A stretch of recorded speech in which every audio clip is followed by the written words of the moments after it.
I'm always afraid to be at a meeting or something like that. Hello? Hi, how are you? Can you hear me? How is the GA going for you? Are you playing football now at the moment or anything? Yeah, well, look, I'm starting comeback number 48 at this stage. But, You're ever hopeful. Hi, Daddy-o. How are you doing? I'm okay, how are you? Good. I'd say that's all my news. All right, Livy. Okay, your name. All right, have a good night's sleep, and it was great that we caught you anyway.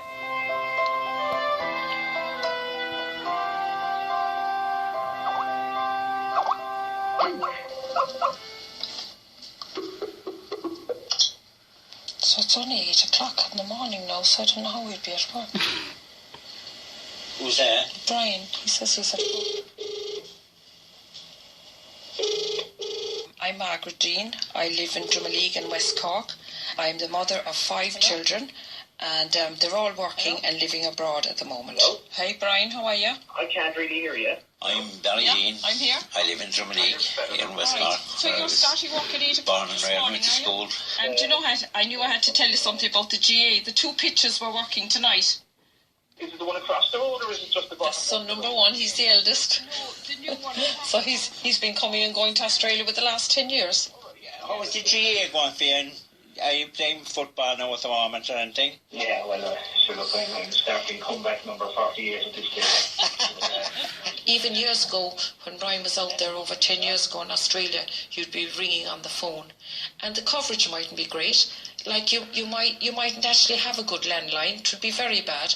And because there's none of that anymore. At least now, if you ring, you're guaranteed a good voice over the phone, and on Skype it might break down at times. But mainly it's very good now. I'm able to kind of Skype them on the way to work. If I'm driving into work, the car is set up through Bluetooth that I can have the Skype call coming through the car speakers. The first Skype call that Mam did on her mobile phone was, I think, to Aoife.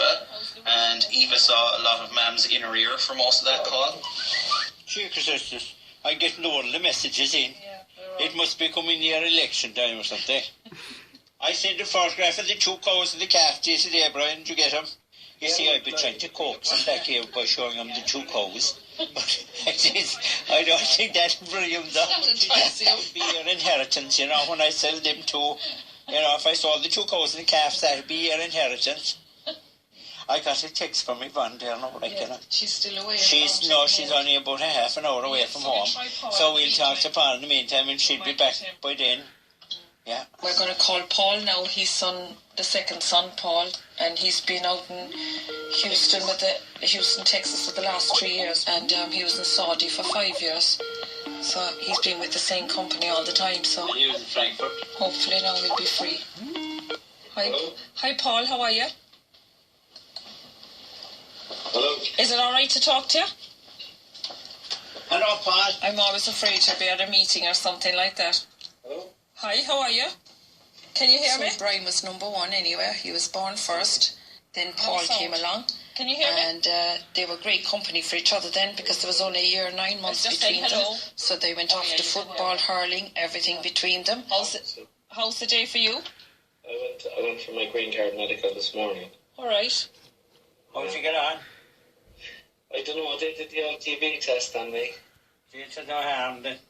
They put it into your arm and so they're going to measure it. This is much the same as the cattle, I suppose. Oh, it's the same thing. Paul really is, he's travelled an awful lot. He's been in Saudi Arabia for 5 years. He's been in Rome. He's been in London. And he's still with the same company since he started working. And they're a worldwide organisation, so he could get work anywhere in the world. But he's really moving up the ladder in his job, and he loves the challenge and all that.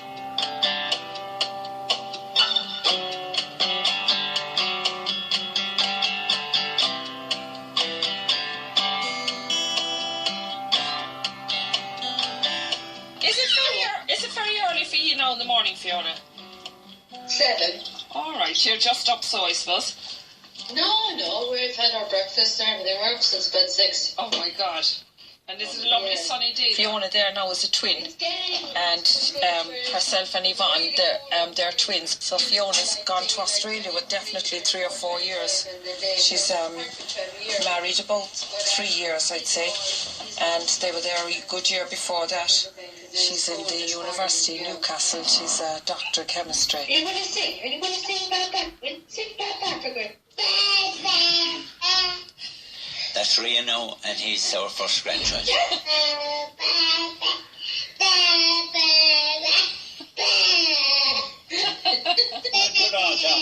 He's developing into his own little person. You know, you can see it in him, and his features are changing and everything. Like, he's totally different to the baby photos, and he's this lovely head of blondie curls. Is there birdies?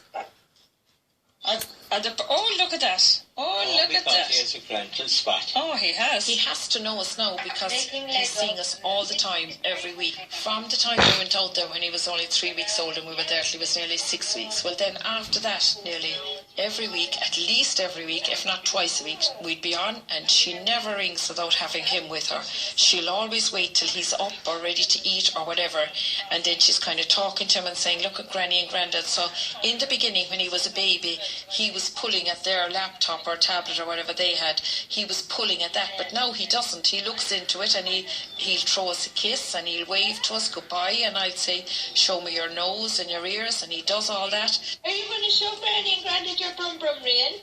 Show Granny and Grandad your brum brum. Oh, that's my brum brum. It's lovely, Rian. Oh. Getting in, ready for a road. He's no stranger to any one of us now. He's another one of the gang, and he knows us as well, which is lovely. We're not just a photograph. He's kind of used to us now, and, you know, hopefully now soon he's kind of doing a little bit of babbling, so he'll soon be able to hopefully have a conversation with us as well. Oh. Oh. Uh-oh.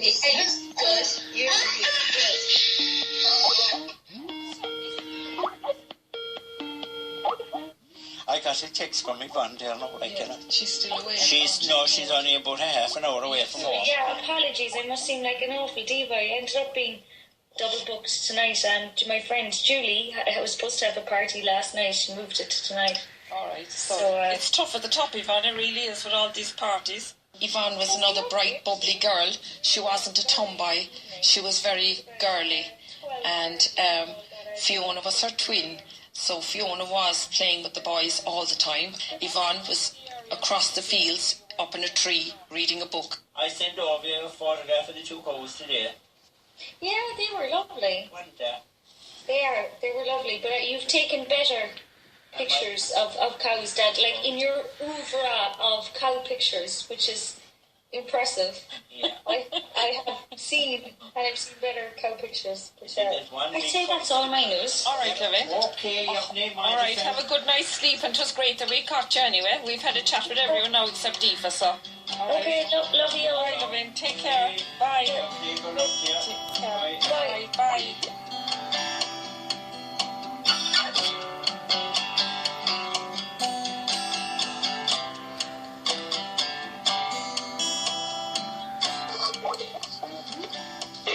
Hi, Aoife. Hi, Mum. How are you?